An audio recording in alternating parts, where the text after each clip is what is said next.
Hello, नमस्कार। मैं Indrajit Narayan Singh YouTube से एमएससी एंथ्रोपोलॉजी एंड साइकोलॉजी। मैं इन दिनों भारत के संविधान के अनेक आर्टिकल्स, अनुच्छेदों या विभिन्न आयामों के बारे में बात कर रहा हूं। आज सुनिए, भारत में संसदीय कार्यपालिका। जब भारत का संविधान लिखा जा रहा था तब भारत को 1919 और 1935 के अधिनियम के अंतर्गत संसदीय व्यवस्था के संचालन का कुछ अनुभव हो चुका था। इस अनुभव ने हमें दिखाया कि संसदीय व्यवस्था के अंतर्गत कार्यपालिका को जनप्रतिनिधियों के द्वारा प्रभावपूर्ण तरीके से नियंत्रित किया जा सकता है। भारतीय संविधान के निर्माता एक ऐसी सरकार सुनिश्चित करना चाहते थे जो जनता की अपेक्षाओं के प्रति संवेदनशील और उत्तरदायी हो।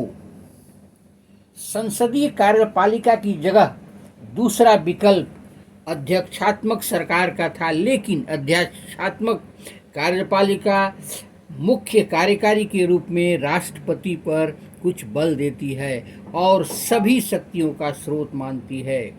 अध्यक्षात्मक कार्यपालिका में व्यक्ति पूजा का खतरा बना रहता है। संविधान निर्माता एक ऐसी सरकार चाहते थे जिसमें एक शक्तिशाली कार्यपालिका तो हो, लेकिन साथ साथ उसमें व्यक्ति पूजा का पर्याप्त अंकुश हो।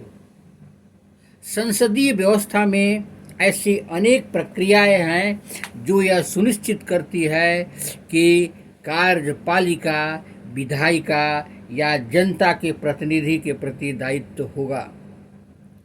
उनमें नियंत्रण भी है, इसलिए संविधान में राष्ट्रीय और प्रांतीय दोनों ही स्तरों पर संसदीय कार्यपालिका की व्यवस्था को स्वीकार करता है।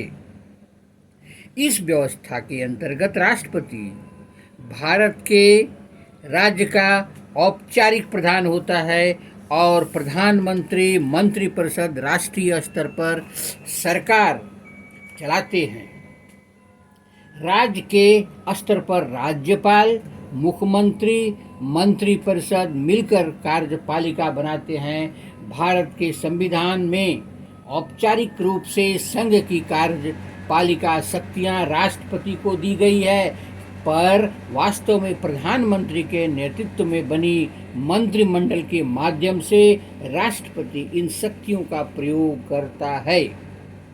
राष्ट्रपति 5 साल के लिए चुना जाता है। राष्ट्रपति पद के लिए सीधे जनता के द्वारा निर्वाचन नहीं होता है। राष्ट्रपति का निर्वाचन अप्रत्यक्ष तरीके से होता है। इसका अर्थ है राष्ट्रपति का निर्वाचन आम नागरिक नहीं बल्कि निर्वाचित विधायक और सांसद करते हैं। यह निर्वाचन समानुपातिक प्रतिनिधित्व प्रणाली और एकल समक्रमणीय मत के सिद्धांत के अनुसार होता है। धन्यवाद। आप मेरे चैनल को लाइक करें, सब्सक्राइब करें और बेल आइकन दबाएं ताकि अगला संविधान के विभिन्न आयामों के बारे में बता सकूं।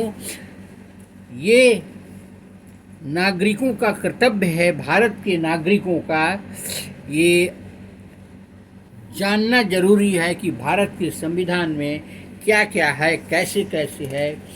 इसकी ज्ञान उन्हें बहुत ज़रूरी है।